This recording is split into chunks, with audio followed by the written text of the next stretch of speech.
Let me be straight with you. I have not made millions of dollars as part of my business building journey yet, but that's exactly why I'm creating this video, because I believe it's important to not just hear from people who've already arrived, or at least want to make you think that they have, but also from people who are going through the process and want to take you along on the journey. So in this video, I'm going to share with you the exact steps I'm taking every single day as part of my business and wealth building strategy, and I can already see it working because I believe that it's just a matter of time through faith, study, discipline, and commitment before I experience extraordinary personal and financial success. So if you want detailed updates every single week, please be sure to like and subscribe. And you can also click the first link in the description for exclusive content you won't get anywhere else. All right, enough of that. Let's get into it. If you're going to build anything worth having in life, you have to have a crystal clear vision. If you're not clear, you're going to have a rough time in business because business is too hard. It's too competitive.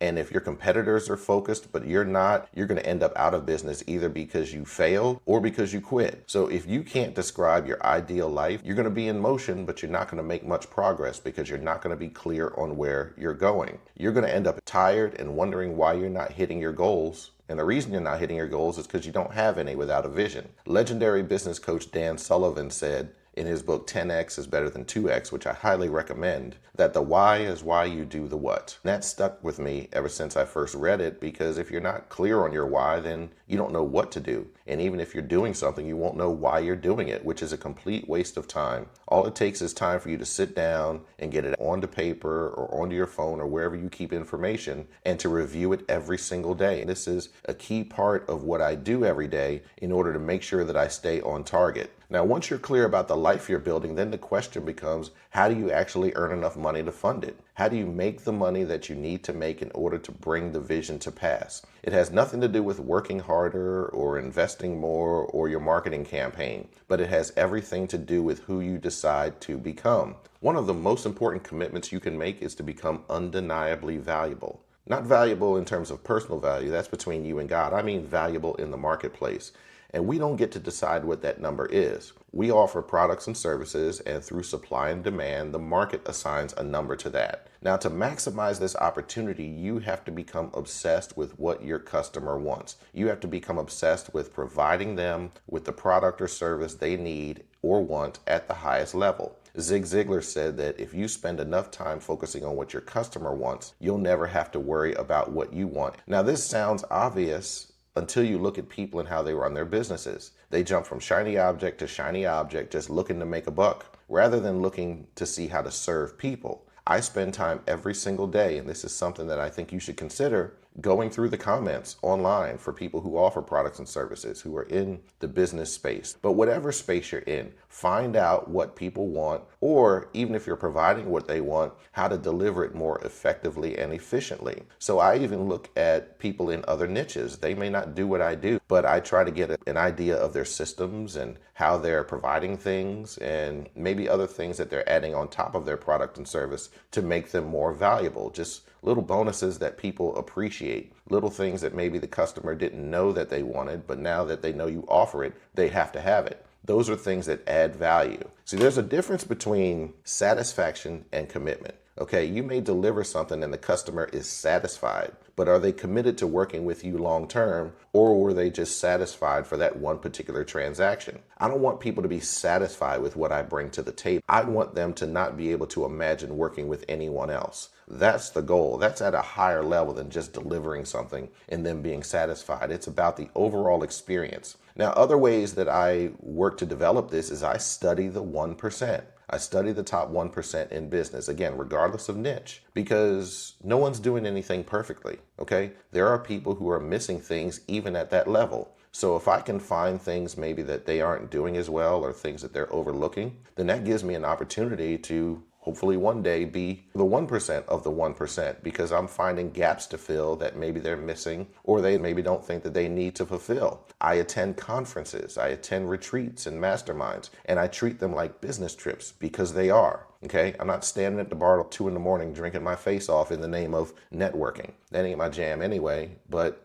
if I want to waste time, I could stay home. That's not what it is. When I spend money, I go and I focus and I look to get as much out of that event and that experience as I possibly can through information that speakers provide, relationships with people that I meet, whatever I can do. And I always go VIP. Now, it's a stretch many times. It can be significantly more of an investment than a general admission ticket, but that's where the top 1% generally hang out. That doesn't mean that great people aren't in general admission, but I'm looking to stack the odds into my favor as much as I possibly can. And many conferences that I've attended, usually people who are keynote or other platform speakers, maybe on panels, they show up to VIP mixers and networking parties, dinners, things of that sort. So even when it's tough financially, I do it because it's worth it, because one idea can change your life. And if I'm going to spend money on plane ticket and hotel, then I'm like, you know what? Instead of going halfway in, I might as well go all in. Now, when you become undeniably rare,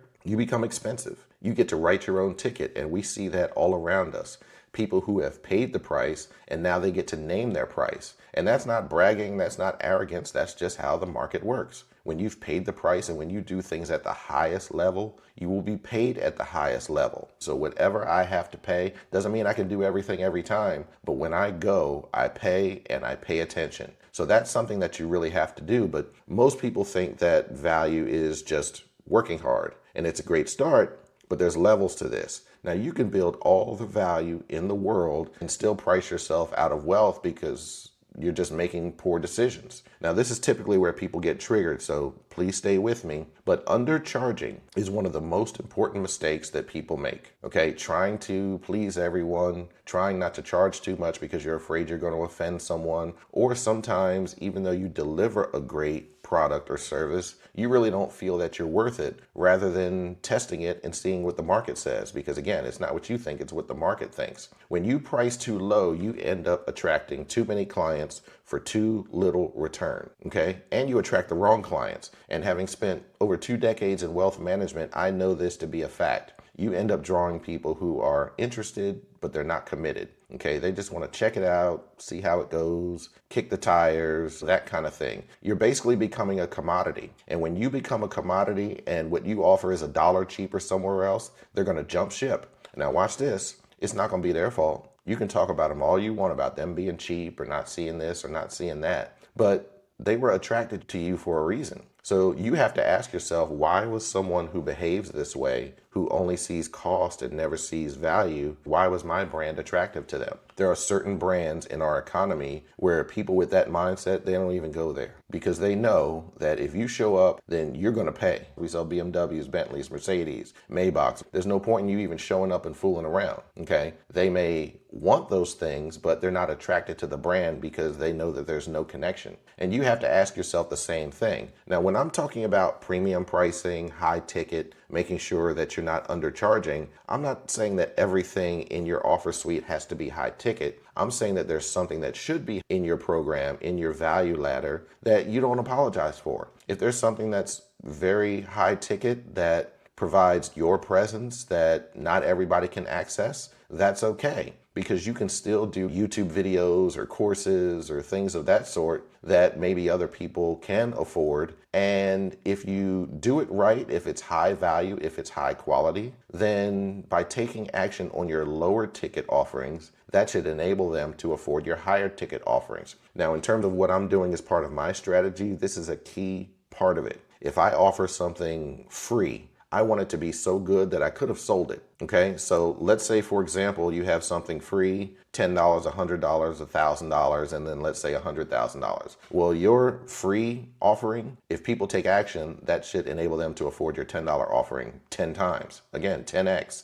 That has to be your mindset. And your $10 offering should enable them to afford your $1,000 offering. And your $1,000 offering should be so good that if people take action, they should be able to afford your $100,000 offering. That has to be your mindset when you're creating things. And if you're creating things along that line and with that level of quality in mind, then don't apologize if you offer a $100,000 mastermind or a $350,000 VIP day or whatever it is you ultimately aim to offer people. because no matter what, people are still going to complain and still going to criticize you in the comments or sometimes to your face, but you can't worry about that. You have to stay focused and do the things that you need to do, okay? I've learned that the hard way in my wealth management practice.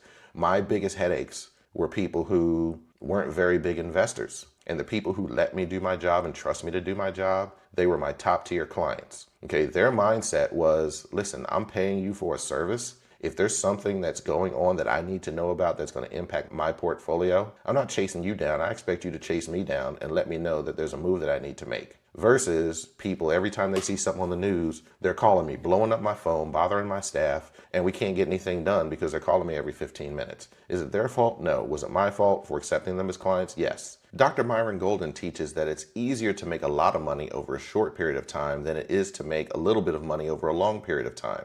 And I believe this to be absolutely true because what you promote is going to draw who it's supposed to draw. Now, if you ask someone, for example, who makes $50,000 a year to invest $10,000, that's a significant ask. But if you ask someone who makes $500,000 or $5 million to invest $10,000, maybe not much of a stretch. So just go ahead and make the offer. Again, the market will decide what it accepts and what it rejects. Lower prices make you more accessible, but they don't necessarily make you more valuable. Charging a premium is a decision that you've made to honor what you bring to the table and that you think enough of yourself to say, hey, I'm just not going to make myself available to anybody. So rather than waiting to some nebulous time in the future, I've decided to establish things now that people can take advantage of if they choose to. Yes, I have lower tier offerings, but I also have premium ticket offerings, and I make no apology for that. Now, while premium pricing builds revenue, that's only part of the equation. And that's the sad part, because people focus on that part of the equation instead of what really matters. Because what you earn is only relevant if you know how to take care of it once you earn it. And that's where financial discipline comes in. Wealth is not what you make, it's what you keep. And this is a key component that I focus on every single day. I know where every penny goes, and if you don't understand it before you make money, then you're not going to have the muscles that you need to understand it after you start making money, and you're going to set yourself up for failure. A key example of that is lottery winners, and I'm not advertising the lottery, and also let me say that I'm not giving financial advice at all. If you decide to make any investments of any kind, find somebody who's licensed, get information from them, read all of the information, and then make your own decision. If you look at lottery winners, is the money the issue? No.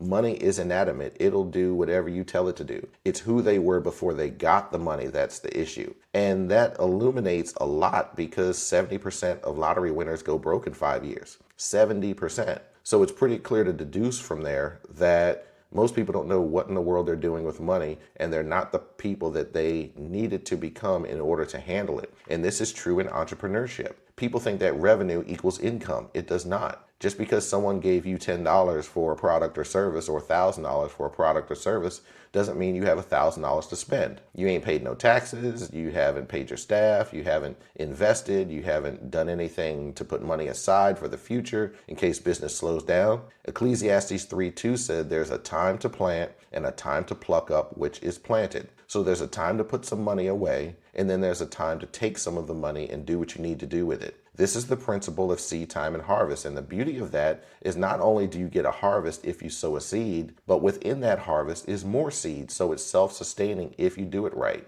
And this is what makes financial discipline so important. And one thing that I always taught my clients was treat your home like a business. There's really no general difference between how you run your home and how an entrepreneur would run a business. In business, you offer something, you receive revenue, you pay your bills, pay your taxes, and then what you get to take home is your net income. In your home, you go to a job, you offer a service, you're paid for that service, you pay your bills, and then what's left over is your net. The taxes come out, your health care, all of those things, and what you get to keep and do what you want with it after you've paid all of your expenses is your net income. So if you start to see your home like a business, it will give you the skills that you need in order to succeed in business. If you would sit down and have monthly or quarterly business meetings to look over your finances in business, then you need to do that in your home. You really need to do that in your home and make sure that nothing is being left to chance and nothing is falling by the wayside. I'm a Quicken nerd. I'll admit that I've used the software probably, 20 years, something like that. And every single day, every day, I log into Quicken, I track my transactions, my expenses, I know where everything goes. And you have to take your personal finances that seriously if you're going to succeed in business. Now, when it comes to how to grow your money and make money while you sleep, then you could look at what are called passive income instruments. And this is really where I'm leaning in because I don't always want to have to work for money. I'm doing it now, but I want to travel with my family and give to causes, go on missions trips, help people, serve people without even really thinking about it because the income is passive. So whether that's businesses that operate pretty much autonomously that I set up or that I partner with people in, dividends, affiliate income, other things, I don't want to always have to show up to work for money. And this is part of the financial discipline piece. If you don't put anything aside, then you're not going to have anything to invest to bring that to pass. And that's critical. So one of the things I really want you to think of is how you take a look at your finances, how you study them, and how you make sure that you're doing the things that you need to do. And it all ties back to being the person that you need to be in order to set yourself up for success. This is a strategy that I'm applying right now so I don't have to figure things out later. Now, protecting what you have is essential, but at some point, one income stream, no matter how well you manage it, isn't going to be enough. And people who are highly successful, they don't rely on one income stream because it's too risky. If that thing goes down, then they're in trouble. So multiple streams of income should be a long-term goal, but it's important to focus on one income stream at a time. I've had countless conversations of people who are high income earners. I mean, they make a lot of money, but they're not just dependent on that skill. Surgeons that I've worked with, attorneys that I've worked with, business owners, if they're no longer for whatever reason able to do what they do, they don't want the party to stop. They don't want their lifestyle to be curtailed because they didn't take income from what they were generating as entrepreneurs or as highly skilled professionals and put it in other areas. So they may put it in real estate and some of the other instruments that I mentioned. But you have to go deep on one thing and become an expert, become highly proficient before you start adding other things on. You either have all of your focus in one area or your focus is divided. And you see this in business a lot, especially the online business space. People call themselves going all in on Instagram, and then they'll do that for a few months, then they're not getting the results they want fast enough, so then they jump to TikTok, then they're on affiliate marketing, now they're focused on YouTube. They're just all over the place. They're scatterbrained. They never go deep enough, long enough in order to help establish the roots that need to be established so that thing can begin to pay you back. And then off of the income from that, the surplus from that, then move to other things once you've established something firmly. Personally, I'm going all in on YouTube. That is my focus, YouTube and my email list. So please check the description below. I would love your support, but that is my exclusive focus. How do I add as much value to people as I can with those instruments? Once you've got the solid foundation, your income stream is working, it's managed with discipline, you've built a solid pricing strategy, what happens? You need to apply leverage to everything, okay? You can't do everything all by yourself. It's exhausting, and even if you are highly skilled in multiple areas, it's going to take away from the time that you could be spending with your family or you could be doing other things. And you have to assess the value of things before you do them. So let's say that you've decided that your hourly rate is $1,000. Anything that's less than that, then you need to delegate that. You need to outsource that. You need to be able to focus on your zone of genius. Me, it's content creation. Let me say it again, I hate editing videos. I just don't like it, okay? It's important, it's critical to what I do, but I just don't like doing it. It takes too much time, but there's people that love it. So I have a video editor that does my editing, and that saves me a whole lot of time, a whole lot of headache, and it helps me to be able to focus on my zone of genius. And in this digital age, there are so many things that you can automate. There are software platforms. Of course, we know about AI. You should never do anything yourself that you can automate, that you can delegate, or if you need not do it at all, then just eliminate it. So anything that I add to my business and even my personal life, the first question I ask is, can I automate? Okay, before there's any human intervention, is it something that a software tool can do? Because software doesn't show up late, it doesn't catch an attitude, it doesn't ask for a raise, it doesn't get lazy, it doesn't tell you it doesn't feel like it. James Clear, author of Atomic Habits, said that you don't rise to the level of your goal, you fall to the level of your systems. So where in your life are you building systems? And again, just like with finances, you can start with your personal life. Now, the mistake that many people make is say, well, why would I pay someone when I can just do it myself? It'll only take me 15 minutes, it'll only take me 30 minutes, maybe only an hour. Yeah.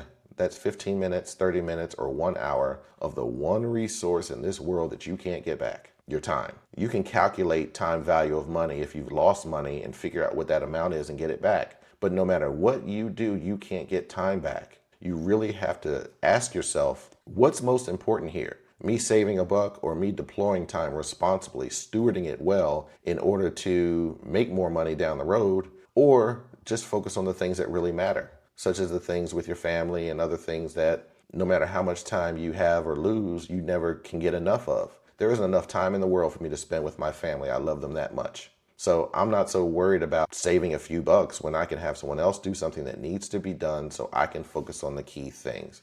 And that leads me to the next thing that I want to share. And this is the most important. This anchors it all. This is the key foundation that I'm about to share with you that makes everything else work. And it is me getting up at 4 a.m. every day and spending time with God. Okay, that resets me. It sets my anchor. It gets the stress off of me. It just really helps me to focus. I get to hear from him, which is the most important thing. And yes, I get to share the things that are on my mind and heart. This is a daily discipline that has changed my life, and it's the most important thing that I do. And the things that I share aren't always about business. I'm a father, I'm a husband, I'm a servant in the church. I do a lot of things, and there are a lot of things on my mind and heart. But it all starts with spending time with God. Psalm 5:3 says, "In the morning, Lord, you hear my voice. In the morning, I lay my request before you and I wait expectantly." And the reason I wait expectantly is because I know that everything I need comes from him. Everything I need comes from him. Everything that I'm doing, I'm not just trying to make money. Okay. I want to be a vessel that he can use. I want to be a tool, an instrument that he can say, you know what? I can trust Ralph to get this thing to where I need it to go. And as my pastor says, it's okay to be an intercessor, which is somebody who prays for somebody else. But we need more people who want to be an answer. And that hit me right between the eyes. Okay. An intercessor prays for somebody to step up and get something done. And okay, I can pray. I'm going to pray right with you. But I want to be able to be an answer. So instead of looking for somebody else to write the check, let Ralph write the check. Instead of waiting for someone else to roll their sleeves up and go help and go serve and go contribute, it isn't always about writing checks. I have the flexibility in business to be able to say, I'm going to move some things around so I can create 2 or 3 hours to go volunteer, to go serve, to go help in the community. So ultimately what I'm saying is that, yes, I don't have millions yet, but my strategy is absolutely working. I see it. I see those little buds starting to come out of the ground from the seeds that I've planted, and I'm so excited about it. And everything that I've shared with you, I think almost all of them you can do for free. It's just a matter of you making the decision and making the commitment. And if you do that, the money will come. Building wealth is not a single decision. It is the result of multiple decisions applied consistently over time. So hopefully this has added value to you. I pray that this is a blessing. And again, if you want to follow me on this journey with updates every single week, then I look forward to hopefully building a relationship with you. And if you want to leave a comment letting me know what's resonated with you, I would appreciate that as well. Always remember that faith plus work equals success. God bless you. I'll see you soon.